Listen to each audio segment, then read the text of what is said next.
Good afternoon. This is Jim Whitehead again. This is kind of an add-on. You're saying, whoa, I thought you went to bed. Anyway, today we're going to talk about what we call a catch-22. When I was very young, I know you're saying, were you ever young? I watched a movie that probably goes back to when I was in my 20s. And don't mind if you hear some bark in the background. That's not me. Anyway, okay, it was called Catch-22. And what it in essence means is, in so many words, something is either a plus and a minus. And you go, wait a minute. If it's a plus, how can it be a minus? If it's a minus, how can it be a plus? We can do that. Sorry. Jamie! It's okay. Sorry. This is live. I'm babysitting for Jamie, my CEO. So she's the boss. Anyway, a classic example of a catch-22 situation related to animals could be the plight of endangered species and the challenges in their conservation. Now, the image that you're going to see is, in essence, you see the eyes are gleaming with a haunting brilliance, but this creature appears to be both thriving and fading simultaneously. So if you look at it, when I go to the next picture, you will see, it looks like a good animal, but if you look about around the top of the wings, you'll see that actually the animal or the bird is deteriorating. So there you go. Anyway, and this, I'm relating this to endangered species, and you'll see as I explain. The dilemma: endangered species in captivity versus the wild. Captive breeding programs. To save endangered species from its extinction, conservationists often establish captive breeding programs. And you add it and you say, that sounds good to me. They're going to die. Take them in, breed them, and that kind of moves it on. But here's where, and you'll see as I get into this, where there's a problem. These programs are crucial for increasing population numbers in a controlled environment. No hostile people, no hostile animals.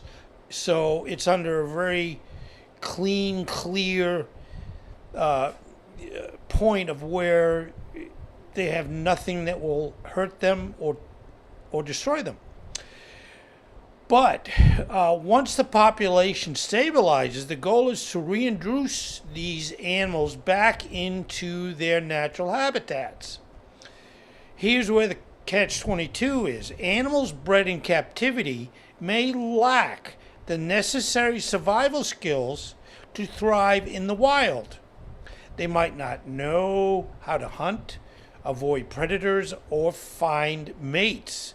And let's face it, populations don't move forward if there is not any male and female mating in general. Releasing them could lead to their death, negating the purpose of the conservation effort. And as we recognize, people do their whole life with conservation, animal rescue, and God bless them. Because, they're not going to get rich doing this, generally speaking. And they're doing a hell of a deed for the world. But it might not be the best choice. On the other hand, if animals are kept in captivity for too long, they become too dependent on human care. And again, I would have a whole animal farm here. But would that be a good idea? Would that help animals in the long run? No, it wouldn't. So Anyway, yet without releasing them, the species cannot repopulate the wild, leading to a continued decline in their natural habitats. And that's another side point. And I know I talk a lot about this, but if you take animals out of their habitat and you breed them in captivity, which is a noble thought, as I said, but if the deforestation, loss of habitats continues, where do you actually put them? In your backyard? No. Where I live over in it's northeast Naples, we have bears, we have panthers, we have deer, because we have a lot of woods around us, thank God. And I know I'm here, we're in a house that took up space, took land, so I can't be selfish and say, oh, I hope they don't put any more homes in. Well, they will. But unfortunately, this will reduce the habitat over here for these wonderful animals, by also coyotes. So, that is just what's going to happen. Okay, so the paradox, it comes into protecting versus endangering. Conservationists are caught in a paradox where protecting these animals in captivity is essential to prevent immediate extinction, but doing so may inadvertently harm their chances of survival in the wild, which is the ultimate goal of the conservation. I mean, I know those that practice this, they love seeing these animals. And, I've done enough of animal, thank goodness, homework that when it's time to release the animal, I know they get into I love them. I don't want to see them go, but they know they have to go. So there we go. So it embodies the catch-22 because both potential solutions, keeping them in captivity or releasing them, have significant drawbacks that could undermine the overall objective of saving the species.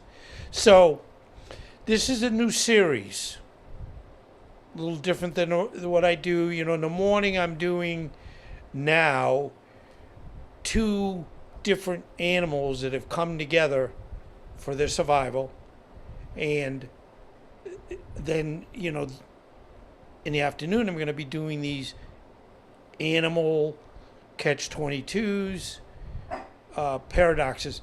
Now please comment. I know no one really ever does comment, but the bottom line is, when I say catch-22, to me that's a very specific definition of what I'm talking about, along with equals a paradox.